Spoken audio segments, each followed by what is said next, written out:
জাল ওষুধের খবর দেখলেন, এবার দেখাবো ভুয়ো চিকিৎসকের খবর। নন্দকুমারে ভুয়ো চিকিৎসক, ওড়িশার চিকিৎসকের নাম রেজিস্ট্রেশন ব্যবহার, নাম রেজিস্ট্রেশন নকল করে চিকিৎসা। পূর্ব মেদিনীপুরের একাধিক জায়গায় চেম্বার, দীঘা, এগরা, হেড়িয়ায় প্র্যাকটিস। ওড়িশার চিকিৎসকের নাম রেজিস্ট্রেশন ব্যবহার করেই ভুয়ো চিকিৎসা। কত বছর এইভাবে করে চালাচ্ছেন? বাড়ি আপনার নন্দীগ্রাম ভেকটিয়া বাপুজি স্কুলের পাশে। এখন আমরা ঘুরে বেড়াচ্ছি আমাদের রোগী মারা যাওয়ার পরে।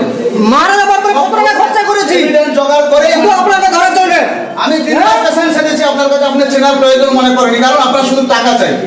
আপনার সাথে প্রজনন থেকে পালিয়ে বেরিয়ে আপনি হেড়িয়াতে বসলেন, তল্লা বাস স্ট্যান্ডে বসলেন, সেখান থেকে ভিডিও আপনাকে জানানোর পরে আপনি না বলে দিয়ে মেছক গ্রামের ওই সাইডে কোথাও করেন, রাধামণিতে করেন, এখানে করছেন।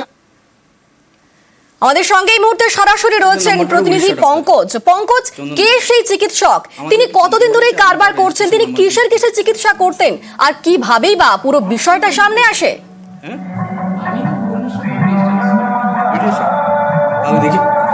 দেখো অনিলদা, একেবারে যেখানে পূর্ব মেদিনীপুর জেলা জুড়ে এই জালি ডাক্তার কিন্তু যেখানে চন্দন দাস অর্থাৎ সি দাস নামে কিন্তু তিনি চিকিৎসা করে এসছেন, এবং যেখানে পূর্ব মেদিনীপুর জেলার হেড়িয়া, দীঘা, এগরা এবং নন্দকুমার সহ মন্দারমণি সহ এলাকার বিভিন্ন জায়গায় এই ডাক্তার কিন্তু ভুয়ো চিকিৎসক অর্থাৎ উড়িষ্যার একজন প্রফেসর যেখানে চন্দন দাস নামে, সেই চন্দন দাসের রেজিস্ট্রেশন নাম্বার এবং তার যে নাম এবং নকল করে তিনি কিন্তু দীর্ঘদিন ধরে প্রায় 5 বছর ধরে এমনই চিকিৎসা করে আসছেন।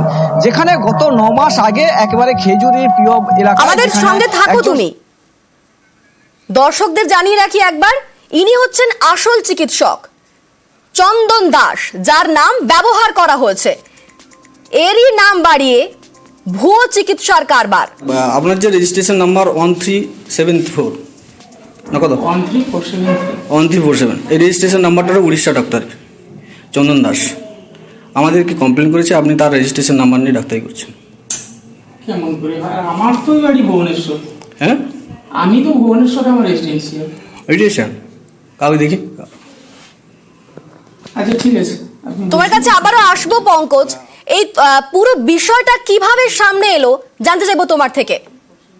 1347 এই রেজিস্ট্রেশন নাম্বারটা উড়িষ্যা ডাক্তার একজন শিক্ষক ধারীলালকে গত 9 মাস আগে এই সি দাস নামে যে ডাক্তার, যেখানে গাড়ি ডাক্তার বলে প্রধান করতেন স্থানীয়রা, এই ডাক্তার যেখানে তিনি গেছেন উড়িষ্যা থেকে এবং বিভিন্ন মেডিকেল শপে তিনি কিন্তু চেম্বার করতেন, যেখানে ওই সি দাসের নাম কিন্তু যখন চেম্বার দেখে ধারীলাল সিংকে তিনি চিকিৎসা করছিলেন, সেই সময় কিন্তু গত 9 মাস আগে মৃত্যু হয়।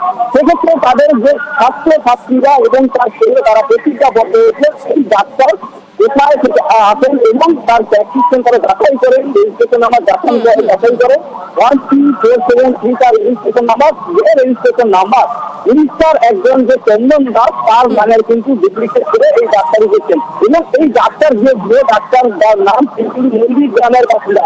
তিনি সাধারণ যখন আমরা যাই তার কাছে তিনি কখনোই বলছেন যে আমি উড়িষ্যার ডাক্তার, উড়িষ্যায় বাড়ি, তখনও তিনি স্বীকার করছে না। পরে যখন 10 কথা রোগীর পরিবার এবং যখন স্বামীর বাচ্চারা বিক্ষোভ দেখান, তিনি কিন্তু স্বীকার করে দেয় এবং হাত জোড়ো করে ক্ষমা করার প্রতিশ্রুতি দেয় আর তিনি ডাক্তার করবে না। তখন সেই 9 মাস আগে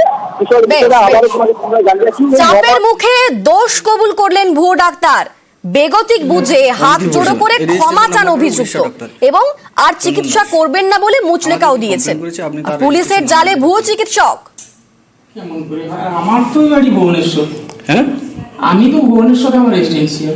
রেজিস্ট্রেশন কাগজ দেখি। আচ্ছা ঠিক আছে, আপনি বসুন, আপনার সঙ্গে কথা বলছি। আপনার যে রেজিস্ট্রেশন, ঠিক আছে, আমি অন্যায় করছি, ক্ষমা চাইছি, আর কোনোদিন করবো না। দয়া করে আমাকে মাফ করে দেন। আর কোনো পেশেন্ট আমার মারা গেছে এরকম আমি শুনি, আপনি ক্ষমা চাইছি, আমাকে ক্ষমা করে দেন। না, ক্ষমা করবো না, আজ থেকে আমি স্টপ করলাম।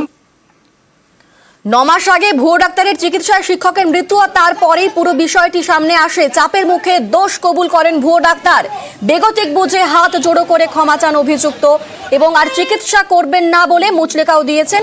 শেষ পর্যন্ত পুলিশের জালে ভুয়ো চিকিৎসক। আস্তে কথা বলুন।